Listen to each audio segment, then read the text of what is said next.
BJP के राष्ट्रीय कार्यकारी अध्यक्ष बनने के बाद नितिन नवीन पहली बार पटना पहुंचे, तो इस मौके पर प्रदेश बीजेपी ने शक्ति प्रदर्शन में तब्दील कर दिया है। 6 किलोमीटर के उनके रोड शो में जन सैलाब उमड़ पड़ा। एयरपोर्ट से नेहरू पथ तक यातायात पूरी तरह से ठप हो गया। पारंपरिक परिधान में सजी महिलाओं ने भोजपुरी गीत जोड़ी मोदी नीतीश के हिट हो गई पर नृत्य कर माहौल को और उत्साहपूर्ण बना दिया। बीजेपी के कार्यकारी राष्ट्रीय अध्यक्ष नितिन नवीन के पटना आते ही जैसे सारा शहर उन्हें देखने सड़कों पर दोनों ओर उमड़ आया। फूलों से सजे खुले वाहन में नितिन नवीन, प्रदेश अध्यक्ष संजय सरावगी के अलावा दोनों डिप्टी सीएम सम्राट चौधरी और विजय सिन्हा के साथ नजर आए। पटना एयरपोर्ट से अरण्य भवन, शेखपुरा मोड़, पटेल भवन, पुनाई चक होते हुए नवीन का कारवां हाईकोर्ट के पास पहुंचा। वहां से फिर ऊर्जा भवन, आयकार गोलंबर और बीजेपी प्रदेश कार्यालय होते हुए मिलर हाई स्कूल तक के सफर में कहीं भी सड़कों पर दिल रखने की भी जगह नहीं थी। जाहिर है इस रोड शो के जरिए बीजेपी ने अपनी शक्ति का प्रदर्शन भी किया। जिस तरह लाखों लोग पूरे रोड शो में सड़कों पर नजर आए, उससे बिहार में बीजेपी की सांगठनिक शक्ति साबित हुई। खुशी का माहौल है।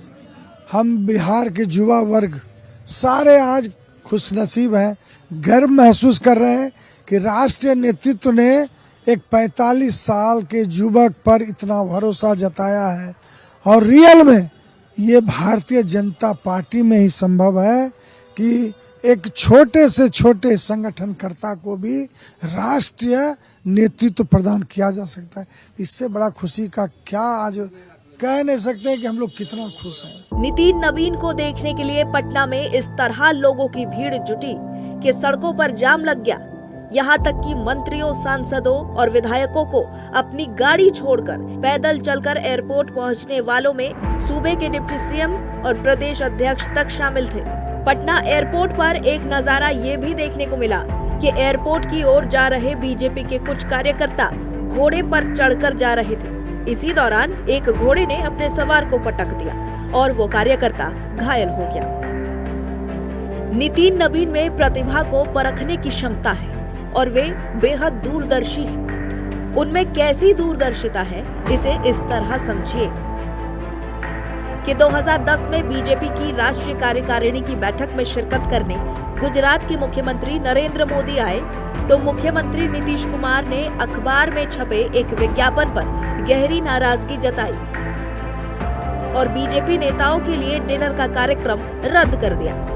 वो विज्ञापन नितिन नवीन ने दिया था। इस साल छठ के दौरान जिस तरह अमित शाह नितिन नवीन से मिलने उनके घर गए, तभी से पार्टी के अंदर खाने में उन्हें बड़ी भूमिका देने के कयास लगने शुरू हो गए थे। इसी तरह चुनाव प्रचार के लिए पटना आए प्रधानमंत्री एयरपोर्ट पर मंत्रियों से मिलने के बाद जिस तरह खुद चलकर नितिन नवीन के पास जाकर उनसे अलग से 2 मिनट बातचीत की, उसे प्रदेश बीजेपी के तमाम आला नेताओं ने नोटिस किया। इसके पहले अप्रैल में मधुबनी में प्रधानमंत्री की रैली की जिम्मेदारी जिस तरह नितिन नवीन को दी गई थी, उससे भी प्रधानमंत्री से उनके खास रिश्ते की बात सामने आई। इसी तौर पर श्री नितिन नवीन जी का राष्ट्रीय कार्यकारी अध्यक्ष के रूप में आगमन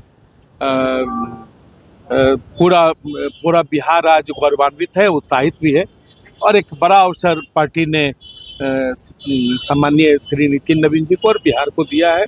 हम विकसित भारत के सपनों को श्री नितिन नवीन जी के नेतृत्व में हम सब साकार करेंगे। नितिन नवीन जी को राष्ट्रीय अध्यक्ष बनने के बाद पहली बार बिहार में आ रहे हैं और भव्य स्वागत हो रहा है बिहार में। अब देख रहे हैं कि राज्य भर से लोग बड़ी संख्या में आए हैं। काफी उत्साह का माहौल है। बिहार के राष्ट्रीय अध्यक्ष बने हैं और बिहार में संगठन काफी मजबूत होगा, देश में संगठन मजबूत होगा और आने वाले समय में भारतीय जनता पार्टी काफी मजबूत होगी। नितिन नवीन महज 45 साल के हैं। नितिन गडकरी के बाद वो पार्टी के दूसरे सबसे युवा अध्यक्ष हैं। प्रधानमंत्री और गृह मंत्री की वो खास पसंद है। संदेश ये है कि संसद का रास्ता अब लखनऊ नहीं पटना से होकर जाएगा। नजारा है पटना के सड़कों पर, जहां बीजेपी के कह सकते हैं कि सभी युवा कार्यकर्ता यहां पहुंचे हैं और कह सकते हैं कि नितिन नवीन जो बीजेपी के कार्यकारी अध्यक्ष है उनकी उनके स्वागत को लेकर पूरा भीड़ पटना एयरपोर्ट पर उमड़ गया है। सहयोगी वीडियो जर्नलिस्ट शाहिद के साथ मरकूब आलम, नक्षत्र न्यूज, पटना। तो बीजेपी के राष्ट्रीय कार्यकारी अध्यक्ष बनने के बाद नितिन नवीन पहली बार पटना पहुंचे और पटना में किस तरह से उनका स्वागत किया गया, रोड शो उन्होंने किया, रोड शो में दोनों डिप्टी सीएम मौजूद रहे। तमाम मसलों पर हम चर्चा करेंगे। हमारे स्टेट हेड मरकूब आलम हमारे साथ जुड़ रहे हैं, सीधे उनका रुख करते हैं और जानने समझने की कोशिश करते हैं कि 45 साल की उम्र में पहली बार भारतीय जनता पार्टी की कमान किसी युवा को सौंपी गई है। क्या भाजपा के शीर्ष नेतृत्व की सोच है इसको लेकर, और बिहार से क्यों चुना गया है इसको लेकर क्या सोच है, इसको हम समझने की कोशिश करते हैं। मरकूब, दोनों सवाल मैंने अपने इंटरव्यू में बोल दिया है, दोनों का मतलब समझा दीजिए। 45 साल के उम्र के युवा को पार्टी की कमान, और बिहार से, क्योंकि बिहार में अभी चुनाव नहीं है, 5 साल के बाद चुनाव, वहां से नेतृत्व देना ये किस मायनों में है? इब्राहिम जी, निश्चित तौर पर आपके सवाल का मैं तुरंत जवाब दूंगा, लेकिन दो बड़ी अपडेट और महत्वपूर्ण अपडेट मैं दे देता हूँ। नितिन नवीन जो कार्यक्रम उनका खत्म हुआ स्वागत समारोह का, उसके बाद वो सबसे पहले राज्यपाल से मिले हैं अभी, और राज्यपाल से मिलने के बाद सीधे मुख्यमंत्री के आवास पहुंच गए। यह नज़ारा हम आपको दिखाते थे। उसके बाद हम आपके सवाल का जवाब देंगे। मुख्यमंत्री नीतीश कुमार से उनकी मुलाकात मुख्यमंत्री आवास के अंदर हो रही है। मुलाकात शिष्टाचार है, मुलाकात सीधे तौर पर कह सकते हैं कि एक आशीर्वाद के तौर पर मुलाकात है, जिसमें बीजेपी के कई बड़े नेता मौजूद हैं। अब हम आपके सवाल का जवाब देते थे। इब्राहिम जी, हमने आपको बताया था कि जब यह खबर हम लोगों के पास आई तो पटना से लेकर दिल्ली तक जिन लोगों के पास वो लेटर पहुंचा था, उन्होंने वहाँ 3-3 लोगों को फ़ोन करके कंफर्म किया कि क्या ये लेटर सही डाला गया है। जब वहाँ से लोगों ने कंफर्म किया कि नितिन नवीन कार्यकारी राष्ट्रीय अध्यक्ष बने हैं, तब हम लोगों ने खबर चलाई और एक चौंकाने वाला फैसला था। लेकिन इसके पीछे कहा जाता है कि बीजेपी की एक सोची समझी राजनीति है। राजनीति सबसे महत्वपूर्ण जो हमारे पास जानकारी है वो बंगाल चुनाव है। बंगाल चुनाव को साधने को लेकर ये इतना बड़ा पासा बीजेपी ने फेंका है। दूसरा मैसेज पूरे भारत में ये देने की कोशिश की है कि एक युवा जो 45 साल का है और एक मंत्री के पद पर था, संगठन में बहुत बड़ी जिम्मेदारी नहीं थी, उसके बावजूद उसे भाजपा का राष्ट्रीय कार्यकारी अध्यक्ष बनाया गया और एक संदेश पूरे बीजेपी के कार्यकर्ताओं को दिया गया है। दूसरा संदेश वैसे लोगों को दिया गया है कि आप 70 साल के होंगे, अनुभवी होंगे, लेकिन ऐसा नहीं कि बीजेपी आपको सर पर बैठा कर रखेगी। 45 साल के युवा को राष्ट्रीय कार्यकारी अध्यक्ष बना सकती है। आप संगठन के लिए काम नहीं करेंगे तो आपको हटा भी सकती है। आपका जो सवाल है वो बहुत महत्वपूर्ण है। एक बड़ा मैसेज पूरे भारत में दिया गया है, लेकिन इसके पीछे की कहानी महत्वपूर्ण ये है। बंगाल चुनाव को लेकर ये बड़ा डिसीजन लिया गया है, जो हमारे सूत्र बता पा रहे हैं इब्राहिम जी। और आज स्वागत क्या हुआ वो आपने भी देखा, पूरी वीडियो में हमने आपको दिखाई। और आह्वान, एक मैसेज दिया गया पटना की मिलर स्कूल मैदान से कि बिहार में जो संगठन है उसे और मजबूत करेंगे और भारत में विकसित भारत के संकल्प को लेकर हम लोग चलेंगे और बिहार को विकसित भारत के सपने तक पहुंचाएंगे। तो ये दोनों मैसेज बीजेपी ने देने की कोशिश की है। लेकिन सीधा सवाल है इब्राहिम जी कि अब एक 45 साल के बिहार के उस युवा को, जिसको बहुत बड़ा राष्ट्रीय स्तर पर अनुभव भी नहीं था, क्यों दिया गया? इसके पीछे की कवायद बीजेपी की ये बड़ी सोच होती है। एकाएक बीजेपी, आप राजस्थान के मुख्यमंत्री का नाम देख लीजिए, एकाएक वसुंधरा राजे सिंधिया कहाँ गई। मध्य प्रदेश देख लीजिए आप, नायब सिंह सैनी, मनोहर लाल खट्टर को उठा के नायब सिंह सैनी आए, उनके नेतृत्व में चुनाव लोग जीत गए। लेकिन 3 स्टेट में तो वहाँ कोई नहीं था।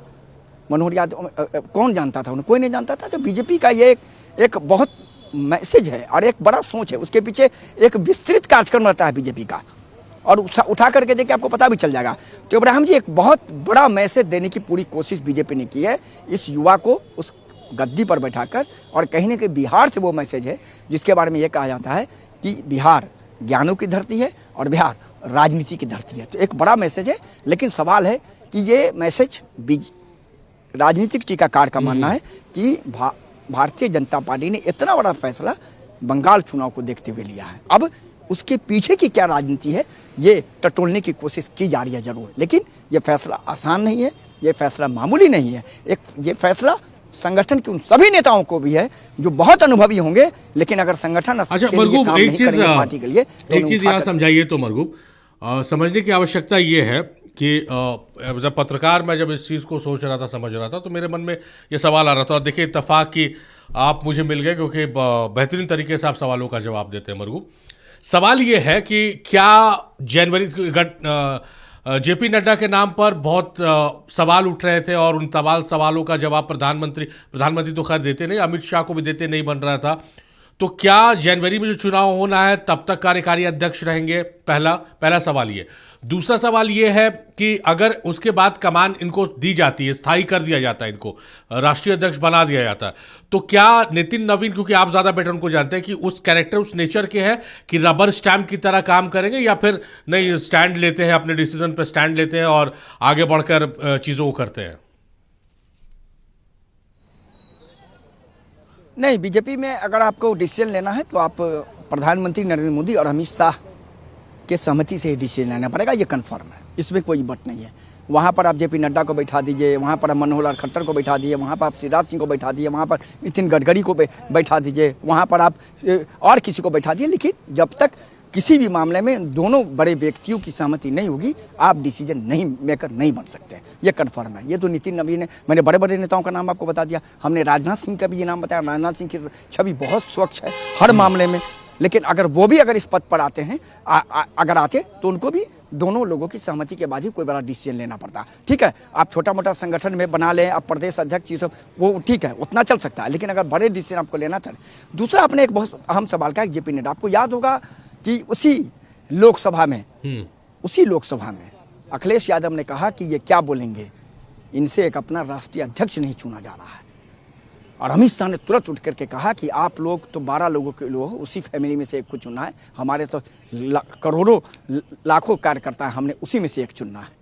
और शायद वो शब्द सही हो गया कि नितिन नवीन एक कार्यकर्ता के तौर पर थे, मंत्री थे, बहुत बड़ा पद नहीं था राष्ट्रीय राजनीति में, राष्ट्रीय संगठन में, उनको ला करके राष्ट्रीय कार्यकारी अध्यक्ष बना दिया गया। तो जो करेंगे वो सब वही करेंगे। लेकिन आपका एक और महत्वपूर्ण सवाल का जवाब दे दे, हमारे पास जानकारी है कि नितिन नवीन को बीजेपी, अभी तक की जो सूचना है, अभी तक का जो माहौल, बीजेपी कंटिन्यू करेगी। बीजेपी नितिन नवीन को कंटिन्यू करेगी अधिवेशन में, और उसके बाद जेपी नड्डा नहीं रहेंगे। तो अभी भी जो हमारे पास जानकारी आ रही है, अभी भी प्रदेश में अभी 2 जगहों पर नितिन नवीन ने बैठक की है। 2 दिन पहले पांडिचेरी में वो जाकर के उन्होंने बैठक की है, बड़ी बैठक की है। आपने नहीं देखा होगा कि जेपी नड्डा अभी कहीं पार्टी की बड़ी मीटिंग ले रहे हैं, नहीं, दिल्ली में भी अगर मीटिंग ले रहे हैं तो कह सकते हैं कि नितिन नवीन ही मीटिंग ले रहे हैं। महासचिव की मीटिंग हुई थी, नितिन नवीन ने लिया था। आज बीजेपी कार्यालय में बड़ी मीटिंग है, वो नितिन नवीन ले रहे हैं, संगठन को और कैसे मजबूत किया जाएगा। तो ये जो डिसीजन है, ये वही है कि ये अभी तक के माहौल, अभी तक की सूचना के अनुसार नितिन नवीन को पार्टी आगे कंटिन्यू करेगी, ये कन्फर्म है। लेकिन अब मैंने आपको बार बार कहा, राजनीति है, कब क्या हो जाए, चूंकि बीजेपी में एकाएक डिसीजन लोग कहते हैं होता है, लेकिन एकाएक बीजेपी में डिसीजन होता भी है, लेकिन कई बड़े डिसीजन बीजेपी में सोची समझी राजनीति का हिस्सा है, बहुत सोच के पहले से रखा जाता है और वो डिसीजन हो जाता है। तो ये कंटिन्यू करेंगे अभी तक का जो है, और निश्चित तौर पर अगर इनको कंटिन्यू किया जाता है तो मैंने कहा कि कोई भी बड़ा डिसीजन देश के प्रधानमंत्री और अमित शाह के बगैर नितिन नवीन नहीं ले सकते हैं। ये तो नितिन नवीन 45 साल के हैं, अभी उनको अनुभव लेना है। राजनाथ सिंह जी भी होते तो वही करते, शिवराज सिंह चौहान होते वही करते, नितिन गडकरी होते तो वही करते।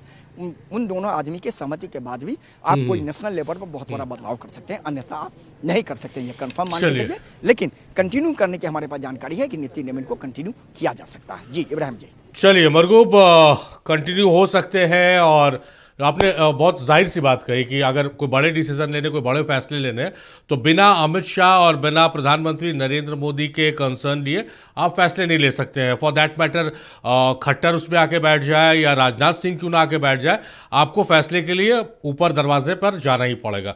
बहरहाल बहुत शुक्रिया आपका मरगूब, तमाम बातचीत, तमाम जानकारियों के लिए।